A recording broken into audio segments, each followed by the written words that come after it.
இன்னைக்கு நம்முடைய கிளாஸ்ல வந்து பாத்தீங்கன்னா BEd first year first semester அதுல வந்து பாத்தீங்கன்னா ஒவ்வொரு சப்ஜெக்ட்டுக்கான இம்பார்ட்டன்ட் 10 மார்க் क्वेश्चन பார்த்துட்டு வரோம். சரிங்களா? அந்த ஒவ்வொரு 10 மார்க் क्वेश्चन கீழேயும் என்னென்ன தலைப்புகள் வரும் அதெல்லாம் நம்ம பார்த்துட்டு வரோம். சரிங்களா? இன்னைக்கு நம்ம என்ன பார்க்க போறோம் பாத்தீங்கன்னா கலைத்திட்டம் முழுவதிலும் உள்ள மொழி இந்த சப்ஜெக்ட்ல இம்பார்ட்டன்ட் 10 மார்க் क्वेश्चनும் அந்த ஒவ்வொரு 10 மார்க் क्वेश्चन கீழேயும் என்னென்ன தலைப்புகள் வரும் அதை பத்தி தான் நம்ம பார்க்க போறோம். சரிங்களா? நான் ஆல்ரெடி உங்களுக்கு சொல்லியிருக்கேன் ஒவ்வொரு 10 மார்க்கும் அது கீழே என்னென்ன தலைப்புகள்லாம் வரும் அதை வந்து ஒவ்வொரு யூனிட்டுக்கும் நீங்க படிச்சிட்டீங்கன்னா உங்களுக்கு ஒவ்வொரு கேள்விக்கும் உங்களுக்கு கன்ஃபியூஸ் வராது. ரெண்டாவது பாத்தீங்கன்னா உங்களுக்கு எக்ஸாம் படிக்கிறதுக்கும் உங்களுக்கு ஈஸியா இருக்கும். இப்போ அந்த இம்பார்ட்டன்ட் क्वेश्चन சொல்றதுக்கு முன்னாடி நம்மளுடைய கிளாஸ்ல BEd first year first semester கிளாஸ்ல புதுசா ஜாயின் பண்றதுக்கு நிறைய பேர் கால் பண்றீங்க. நீங்க எப்படி ஜாயின் பண்ணணும்னா என்னுடைய மொபைல் நம்பர் 9159084262 இந்த நம்பருக்கு நீங்க கால் பண்ணுங்க. நம்முடைய கிளாஸ்ல நீங்க எப்படி ஜாயின் பண்ணலாம் சொல்லி நான் உங்களுக்கு டீடைலா சொல்லிடுவேன். அதே மாதிரி புதுசா ஜாயின் பண்ணவங்களுக்கும் நான் இதுவரைக்கும் நடந்த அந்த பழைய நோட்ஸ் எல்லாமே நான் சேர்த்து அனுப்பிச்சிடுவேன். ஸோ ஜாயின் பண்ண விருப்பப்படுறவங்க என்னுடைய மொபைல் நம்பருக்கு கால் பண்ணி டீடைலா கேட்டு அதுக்கு பிறகு நம்ம கிளாஸ்ல நீங்க ஜாயின் பண்ணிக்கலாம். சரிங்களா? ஓகே. இப்போ இந்த கலைத்திட்டம் முழுவதில் உள்ள மொழி இந்த சப்ஜெக்ட்ல எந்தெந்த யூனிட்டுக்கு நம்ம இம்பார்ட்டன்ட் 10 மார்க் क्वेश्चन பார்க்க போறோம் அப்படி சொல்லிடுறேன். அதாவது ஃபர்ஸ்ட் யூனிட், அடுத்து 5th யூனிட், அடுத்து 3rd யூனிட். சரிங்களா? இந்த இப்போ நான் சொல்ற இந்த இம்பார்ட்டன்ட் क्वेश्चन அந்த ஆர்டர்ல படிங்க. உங்களுக்கு படிச்சீங்கன்னா ஈஸியா இருக்கும். இந்த ஃபர்ஸ்ட் இந்த 3 யூனிட் வந்து பாத்தீங்கன்னா படிக்க ஈஸியா இருக்கும். ரெண்டாவது பாத்தீங்கன்னா அதோட சிலபஸும் கம்மியா இருக்கும். சோ நமக்கு வந்து என்னன்னா இந்த மாதிரி யூனிட்டை ஃபர்ஸ்ட் நம்ம செலக்ட் பண்ணி படிக்கணும். சோ இன்னைக்கு நம்ம 10 மார்க் क्वेश्चन வந்து பாத்தீங்கன்னா ஃபர்ஸ்ட் யூனிட், அடுத்து 5வது யூனிட், அடுத்து 3வது யூனிட். இந்த 3 யூனிட்டுக்கான 10 மார்க் क्वेश्चन பார்ப்போம். சரிங்களா? ஓகே. இப்போ ஃபர்ஸ்ட் யூனிட் இதுல 3 10 மார்க் क्वेश्चन இருக்கு. அதுல ஃபர்ஸ்ட் क्वेश्चन பாருங்க. கலைத்திட்டம் முழுவதிலும் உள்ளவற்றை ஒருங்கிணைத்தல். இந்த கேள்வி இப்படி கேட்கலாம். அப்படின்னா எந்த மாதிரி கேட்கலாம்னா கலைத்திட்டத்தில் தனிப்பட்ட மற்றும் கல்வியல் மொழி ஒருங்கிணைப்பு இந்த மாதிரி இந்த ரெண்டு கேள்வியும் கேட்கலாம். இதுக்கு கீழே வந்து பாத்தீங்கன்னா மொத்தம் உங்களுக்கு 5 தலைப்புகள் வரும். ஒன்னு பாருங்க, கலைத்திட்டம் முழுவதிலும் உள்ளவற்றை ஒருங்கிணைத்தல் என்பதன் பொருளும் வரையறையும். செகண்ட் பாருங்க, கலைத்திட்ட ஒருங்கிணைப்பின் வகைகள். இதுல பாருங்க ரவுண்ட் பண்ணி 5 மார்க் கொடுத்திருப்பேன். இந்த தலைப்பு மட்டும் 5 மார்க்ல மட்டும் தனியா கேட்கறதுக்கு வாய்ப்பு இருக்கு. அதனால தான் அப்படி கொடுத்திருக்கேன். அதாவது செகண்ட் தலைப்பு பாருங்க, கலைத்திட்ட ஒருங்கிணைப்பின் வகைகள். மூணாவது தலைப்பு பாருங்க, தனிநபர் கலைத்திட்ட ஒருங்கிணைப்பு.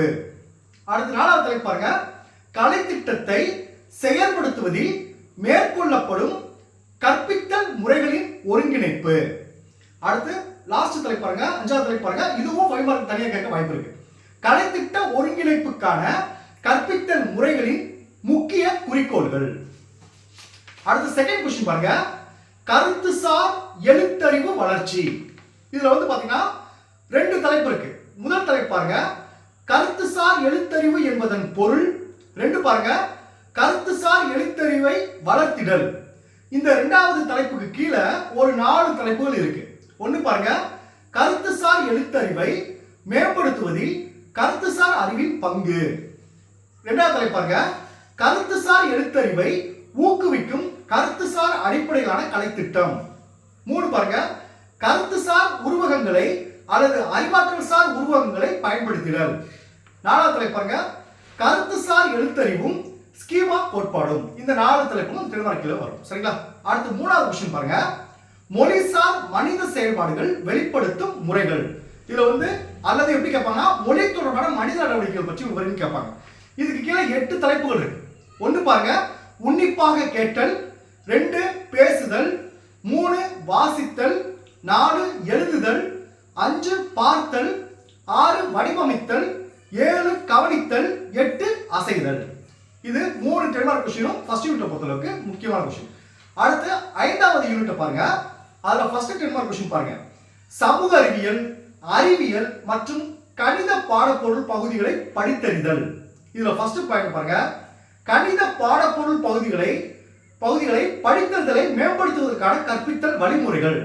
2வது பாருங்க, அறிவியல் பாடப்பொருள் பகுதிகளை படித்தறிதலை மேம்படுத்துவதற்கான வழிமுறைகள். 3வது பாருங்க, சமூக அறிவியல் பாடப்பொருள் பகுதிகளை படித்தறிதலில் மேம்படுத்துவதற்கான கற்பித்தல் வழிமுறைகள். இந்த 3 தலைப்புகள் வரும். அடுத்து 2வது 10 மார்க் क्वेश्चन பாருங்க, பாடப்பகுதிகள் முழுவதையும் நன்கு கற்பதற்கு உதவிடும் வகையில் வாய்மொழி திறன்களை மேம்படுத்தும் வழிமுறைகள். இதுல 9 தலைப்புகள் வரும். ஒன்று பாருங்க, அன்றாட வினா விடை அமர்வு. 2 பாருங்க, அன்றாட வாய்மொழி பயிற்சி. 3 பாருங்க, சொல் பொருளை நடித்து காட்டுதல். 4 பாருங்க, சொல் சுவர்.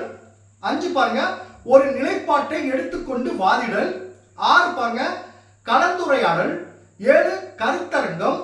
8 நேர்காணல். 9 கேட்டறியும் திறன்களை மேம்படுத்தும் செயல்கள். இந்த 9 தலைப்புகள் வரும். அடுத்து 3வது கொஸ்டின் பாருங்க, பாடப்பொருள் உள்ளடக்க பகுதிகளில் வாசித்தலின் பொருளுணர்தலின் தன்மை. இதுல தலைப்புள்ள உங்களுக்கு கேள்வி வரும். சரிங்களா? அடுத்து 3rd யூனிட் பாருங்க. ஃபர்ஸ்ட் 10 மார்க் கொஸ்டின் பாருங்க, வகுப்பறையில் உள்ளடக்கம் மற்றும் மொழி ஒருங்கிணைந்த கற்றல் அணுகுமுறை அப்படின்னு கேட்கலாம். அப்படி இல்லைன்னா வகுப்பறையில் பாடப்பொருள் மற்றும் மொழி ஒருங்கிணைந்த கற்றல் அணுகுமுறையை கையாளுதல். இதுல பாத்தீங்கன்னா 5 தலைப்புகள் இருக்கு. ஒன்று பாருங்க, CLIL என்பது ஒரு கற்பிக்கும் வழிமுறை. 2 பாருங்க, CLIL இன் வகைகள். 3 பாருங்க, CLIL இல் அடங்கியுள்ள கற்றல் வகைகளும் செயல்பாடுகளும். 4 பாருங்க, வகுப்பறை கற்பித்தலில் CLIL அணுகுமுறையினால் விளையும் நன்மைகள். 5 பாருங்க, வகுப்பறை கற்பித்தலில் CLIL அணுகுமுறையின் தீமைகள். இந்த 5 தலைப்புகள் வரும். செகண்ட் கொஸ்டின் பாருங்க, தேசிய பாடத்திட்ட கட்டமைப்பு. இதுல 5 தலைப்புகள் இருக்கு. ஒன்று பாருங்க, தேசிய கலைத்திட்ட கட்டமைப்பின் அடிப்படை கோட்பாடுகள்.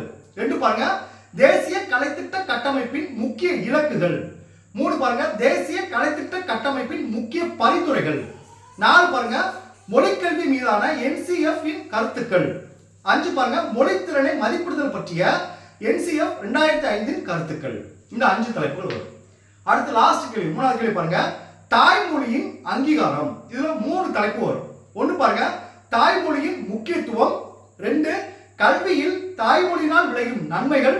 3 தேசிய கலைத்திட்ட கட்டமைப்பு 2005 இல் தாய்மொழிக்கு அளிக்கப்பட்டுள்ள அங்கீகாரம். இந்த 3 தலைப்பு வரும். சரிங்களா? Okay, thank you students. நம்ம அடுத்த கிளாஸ்ல பேலன்ஸ் இருக்க 2 யூனிட்டுக்கான இம்பார்ட்டன்ட் கொஸ்டின் பார்ப்போம். தேங்க்யூ.